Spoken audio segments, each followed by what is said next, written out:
tema de esta mañana, Pensando como Cristo, y he decidido tomar esta versión de la 1960 para la lectura de la palabra, 1 Pedro 4, 1 al 6. Dice la palabra de Dios, puesto que Cristo ha padecido por nosotros en la carne, vosotros también armaos del mismo pensamiento. Pues quien ha padecido en la carne terminó con el pecado, para no vivir el tiempo que resta en la carne conforme a las concupiscencias de los hombres, sino conforme a la voluntad de Dios. Baste ya el tiempo pasado para haber hecho lo que agrada a los gentiles, andando en lascivias, concupiscencias, embriagueces, orgías, disipación y abominables idolatrías. A esto les parece cosa extraña que vosotros no corráis con ellos en el mismo desenfreno de disolución y os ultrajan. Pero ellos darán cuenta al que está preparado para juzgar a los vivos y a los muertos. Porque por esto también ha sido predicado el Evangelio a los muertos, para que sean juzgados en carne según los hombres, pero vivan en espíritu según Dios. Dios bendiga su palabra. Vamos a ir a la introducción rápidamente. Ahora, ¿cómo nos relacionamos con una cultura que cada vez es menos tolerante a nuestra fe cristiana?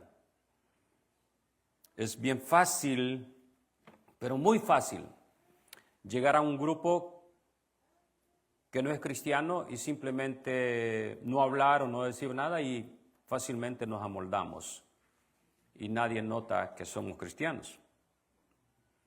Pero no se diga el nombre de Dios o de Cristo en una reunión que no es cristiana, en un grupo, en un contexto no cristiano, las personas se te quedan viendo como animalito extraño. Entonces, ¿cómo vivimos entre las personas que han rechazado los principios cristianos y el estilo de vida cristiano? ¿Cómo vivimos? ¿Cómo nos comportamos nosotros? Vamos a ir al primer punto. Somos llamados a tener una mente cristiana. Yo pensaba esto, ¿cómo podemos tener una mente cristiana?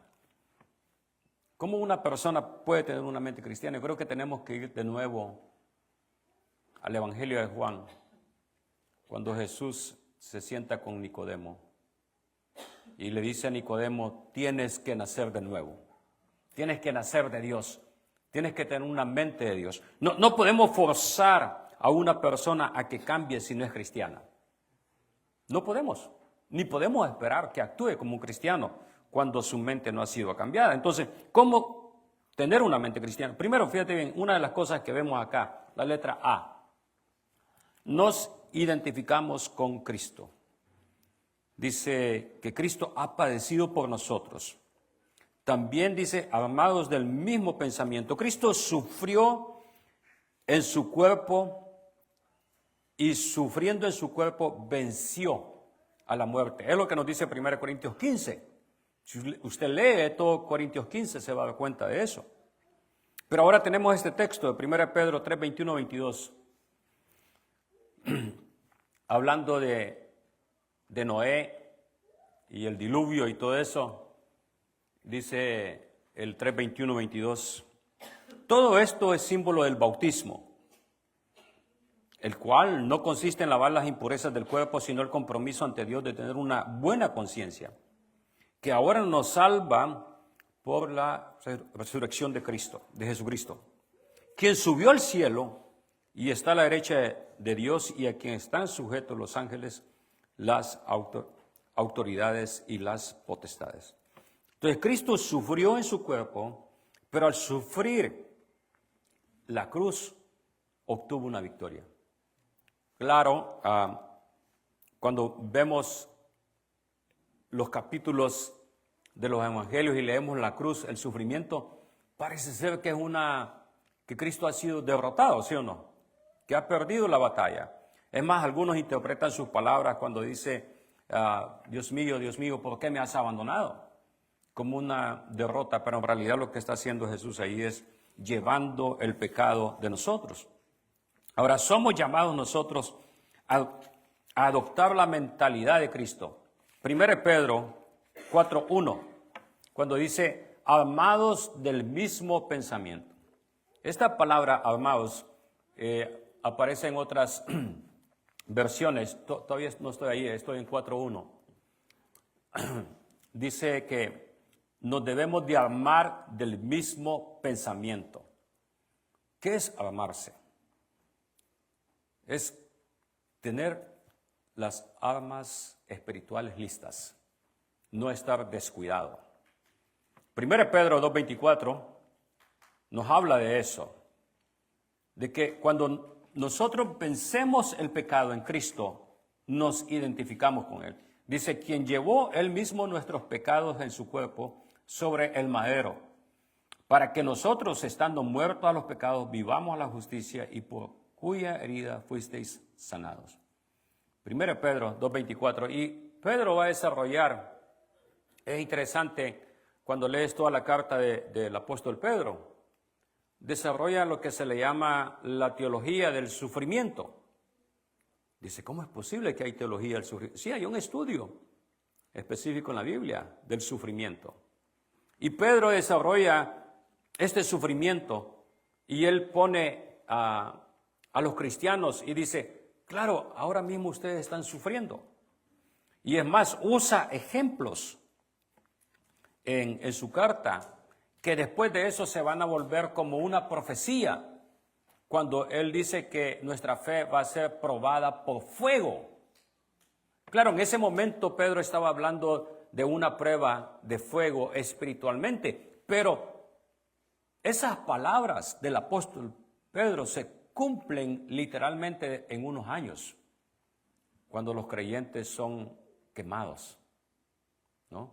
Entonces, las palabras de Pedro, que en un momento eran, vamos a decir, como un ejemplo nada más, se convierten en palabras literales, porque los creyentes eran quemados. Entonces, el sufrimiento que Pedro desarrolla, dice, ese sufrimiento va a causar que nosotros seamos triunfantes también y que venzamos el pecado en Cristo. Letra B, estamos listos para la batalla espiritual. Nos damos cuenta ya entonces que Pedro está usando un lenguaje militar. No sé si ustedes fueron militares, alguno fue militar acá, pero él está usando un lenguaje militar acá. Porque dice, cuando está hablando de estar listos para la batalla, ¿no? Y que estemos nosotros armados, la palabra armados.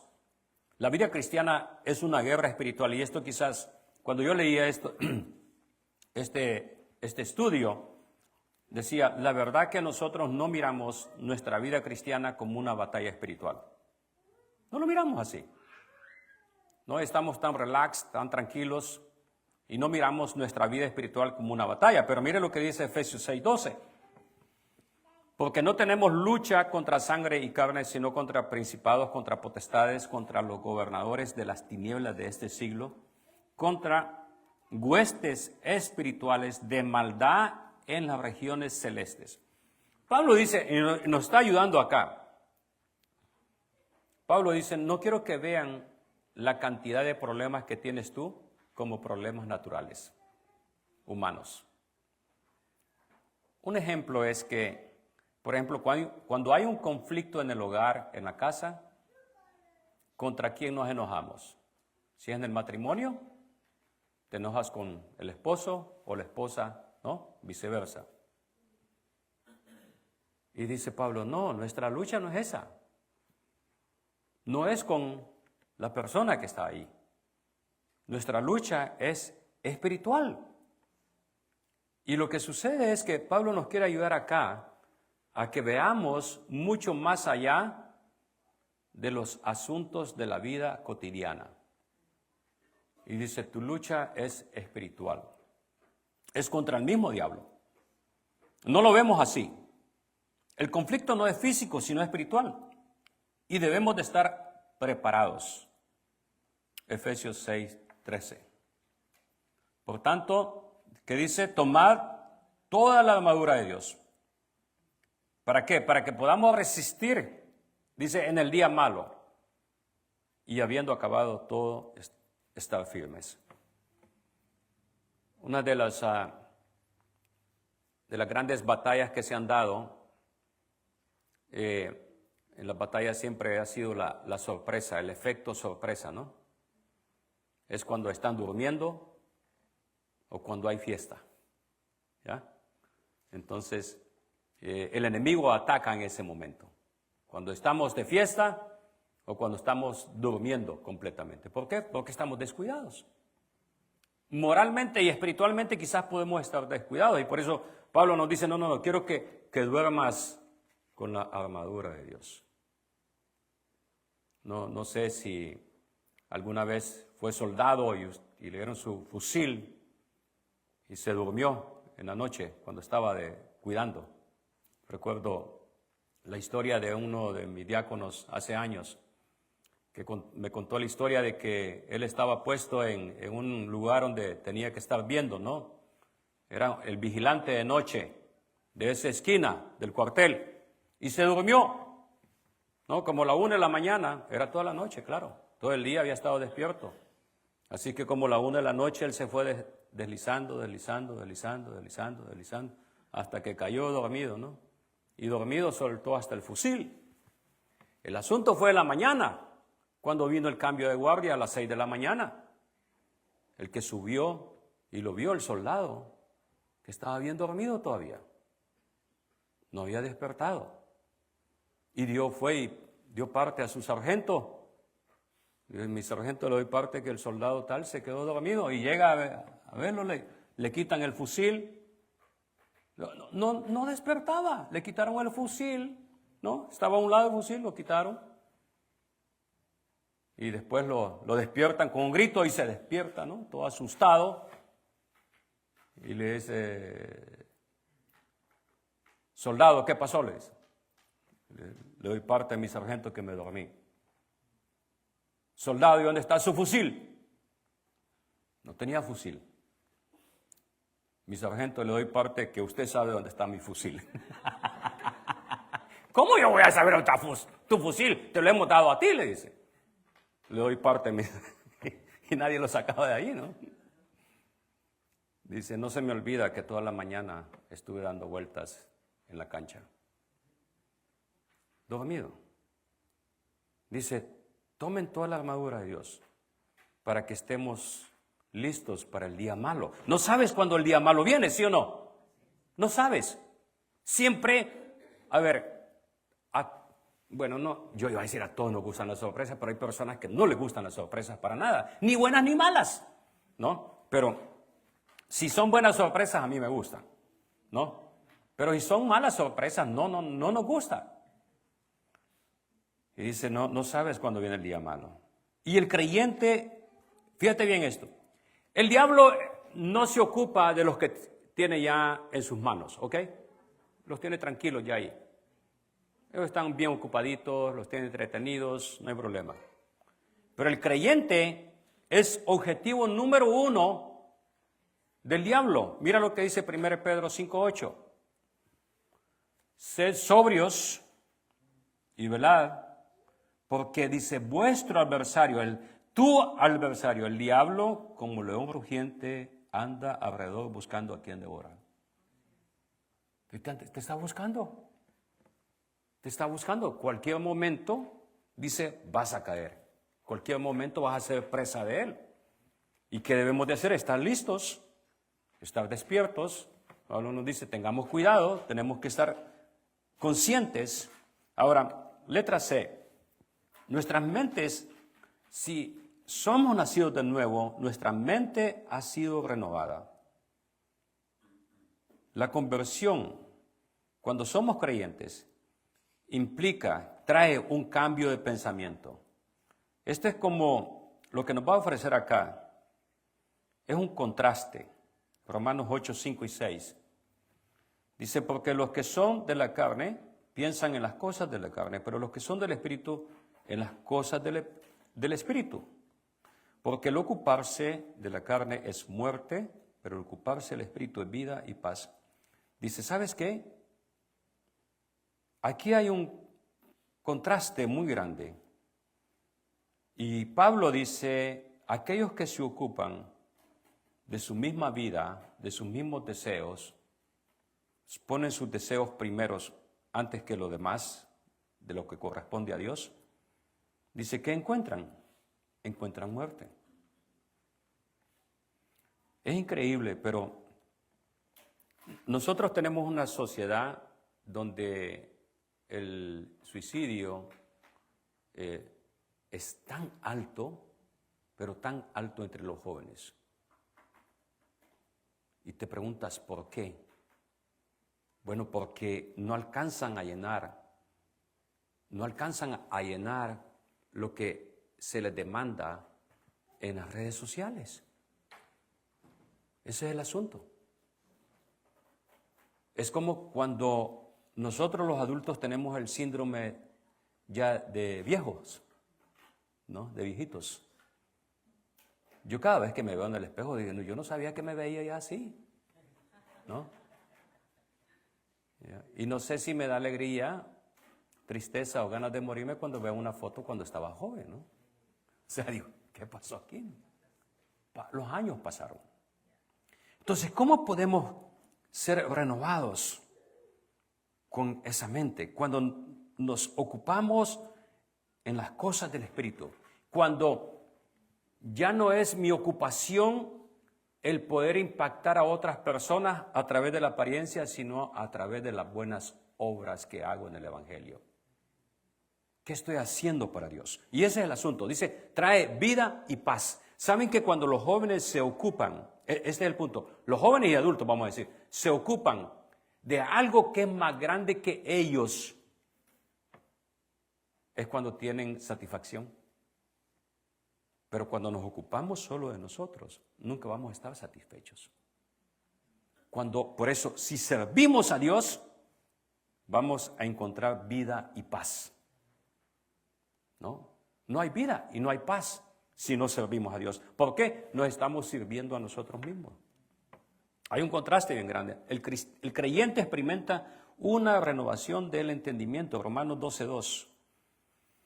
No os conforméis a este siglo, sino transformados por medio de la renovación de vuestro entendimiento, para que comprobéis cuál sea la buena voluntad de Dios, agradable y perfecta. Dice, no, en la versión moderna dice, no te amoldes, no agarres el molde del mundo, sino que, ¿qué hagamos? Sino transformémonos en la mente de Dios. Debemos de pedirle a Dios. Y por eso el tema es pensando como Cristo, no pensando como el mundo, sino qué es lo que quiere Cristo, qué es lo que quiere Dios para mi vida. Mira lo que dice acá, y esto nos va a traer un poquito de más luz, Efesios 4, 22 y 24. Dice, en cuanto a su pasada manera de vivir, despójense de su vieja naturaleza. Aquí está hablando como cuando... Vamos a usar la ilustración del hijo pródigo. El hijo pródigo llega al papá, ¿cómo llega? Todo sucio. ¿Y qué hace él? Vayan, que se dé un baño y pónganle, ¿qué? Ropas nuevas. Mira lo que dice acá. Despójese de su vieja naturaleza, la cual está corrompida con los deseos engañosos. Renuévense en el espíritu y su mente. Y ahí está, 24. Y revístanse de la nueva naturaleza creada en conformidad con Dios, en la justicia y santidad de la verdad. Dice, vístanse con esta nueva vestimenta, póngansela. Dice, ¿para qué? Para que piensen de diferente manera. ¿Y cómo es esa vestimenta? El Espíritu Santo es el que trae. El Espíritu Santo es el que trae esa vestimenta. No podemos vivir de la manera que vivíamos antes. Y por eso el hijo pródigo dice, pónganle también el anillo, el símbolo de que ha sido recibido en la familia, el símbolo de autoridad. Vamos a ver qué es vivir espiritualmente. 1 Pedro 4, 2 y 3. Es vivir de acuerdo a la voluntad de Dios, rechazando la vida pasada. Nuevamente este texto nos va a hablar de lo mismo casi que estábamos viendo anteriormente. En Romanos 13, vamos a ir a Romanos 13, 12 y 14. Pablo nos dice, la noche ha avanzado y se acerca el día. Por tanto, desechemos las obras de las tinieblas. Y nuevamente, está la palabra ahí, ¿se dan cuenta? Y revistámonos de las armas de la luz.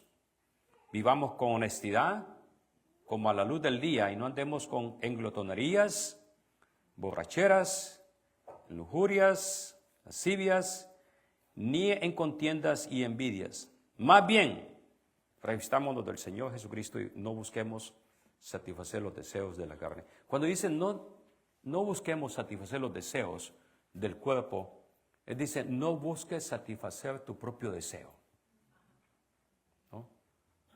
Porque es bien fácil. Es bien fácil decir, bueno, ya no me siento bien acá, me voy. Es bien fácil, porque estás buscando sentirte bien en otro lugar. Hay una aplicación práctica según Pablo. Primero dice, debemos desechar las obras de las tinieblas, vestirnos con las armas de luz, y él va a dar una lista de las armas de luz. Revestirse, ponerse la vestimenta del Señor, y no proveer para los deseos de la carne. Es decir, si sabemos que algo nos hace daño espiritualmente, no lo busquemos. O sea, no proveamos, lo que dice Pablo acá, ¿no? Debemos de huir, y muchas veces no se nos enseña eso, que debemos de huir de la tentación. ¿Qué hizo José ante la tentación? Dice que corrió, ¿no? Salió huyendo. No amemos al mundo. Entonces, ¿qué cambios prácticos debo hacer para vivir la vida según la voluntad de Dios? Yo decía, no puedo conocer la voluntad de Dios si no conozco la palabra de Dios. No puedo. Mucha gente dice, ¿cuál es la voluntad de Dios? Leamos la palabra. Ahí encontramos la respuesta. Hay un balance espiritual acá. Hay un balance espiritual. La letra A, juicio del mundo. El creyente es juzgado y rechazado por el mundo. Por eso 1 Pedro 4:4, estaba 1 Pedro, ahí está. Dice, para ellos resulta extraño que ustedes ya no los acompañen en ese mismo desenfreno y libertinaje, y por eso los ultrajan. O sea, ¿te das cuenta de lo que hablaba al principio? Si entras en un lugar, en un grupo que no es cristiano, y te acomodas fácilmente a ellos, te van a amar, te van a dar la bienvenida. Pero si no haces como ellos, ¿ya? Yo recuerdo una vez que estaba en una reunión con mis hermanos cuando no eran cristianos. Yo había llegado a visitarlos aquí a Los Ángeles. Y uno de ellos dijo, este es bien extraño, ¿no? Yo me sentí tan mal. Yo era recién convertido, puedo decir, unos pocos años. Y dice, qué extraño ¿no? Y dice Pedro 4, ¿no? Les resulta extraño que ustedes ya no los acompañan, dice, en ese mismo desenfreno, ya no se comportan. Y 1 Juan 3:13 dice, hermanos míos, no se extrañen si el mundo los odia.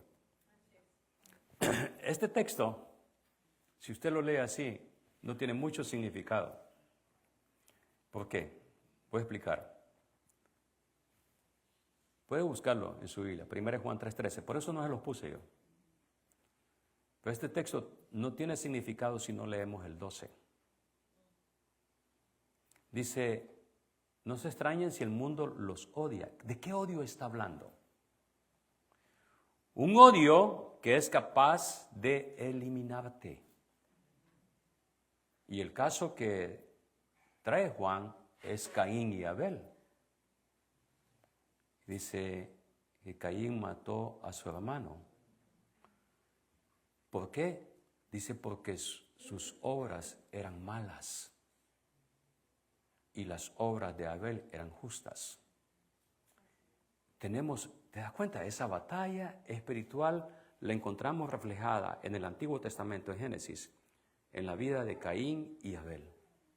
el primer homicida.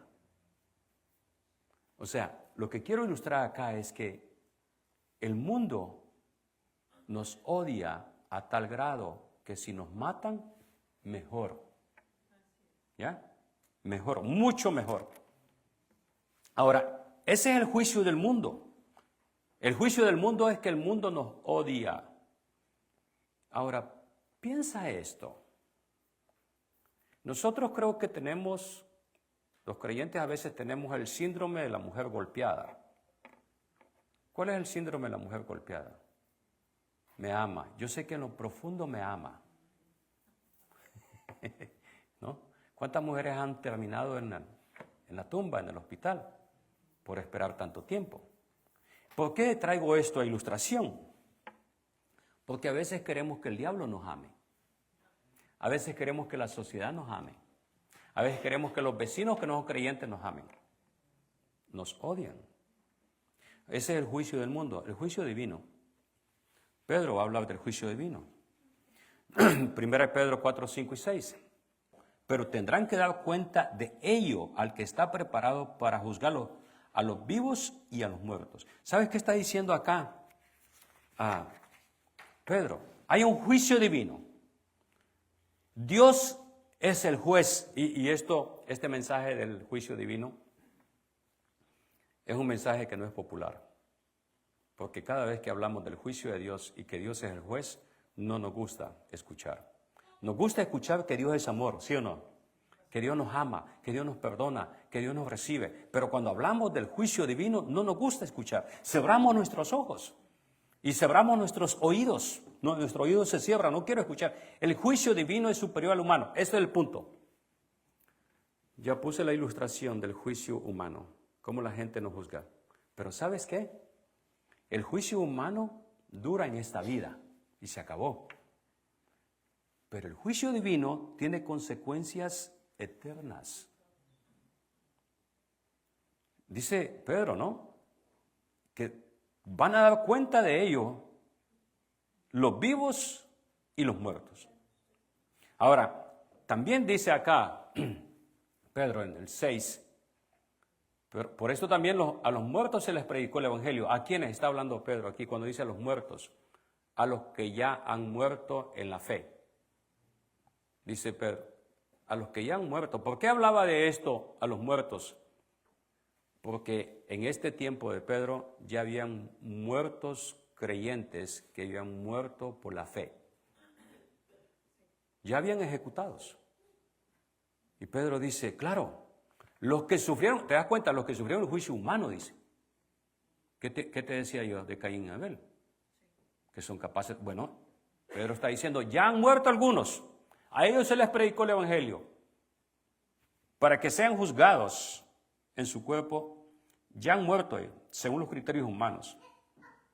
Según los criterios humanos, quiere decir que cuando los mataban, aquellos que los mataban decían, le estoy haciendo un favor a la sociedad. ¿Ya? Porque, ¿cómo nos veían los romanos? Como una plaga. Entonces, estamos haciéndole un bien a la sociedad. Estamos matando a estos cristianos. ¿Ya?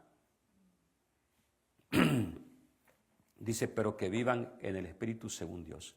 Dice, tú los matas haciendo un juicio humano, maligno, pero ¿qué hace Dios? Viven según Dios. ¿No? Por eso el primer mártir de la iglesia, Esteban, dijo, veo los cielos abiertos y al Hijo del Hombre sentado a la diestra de Dios Padre. ¿Ya? Y entonces los malignos no pudieron seguir escuchando y dijeron, ya no podemos seguir escuchando, ya es suficiente. Y lo mataron. Ahora, ¿vivo más preocupado yo por la opinión del juicio del mundo o por el juicio de Dios? ¿Cómo estoy pensando eso? Ya te puse el juicio del mundo, ¿no?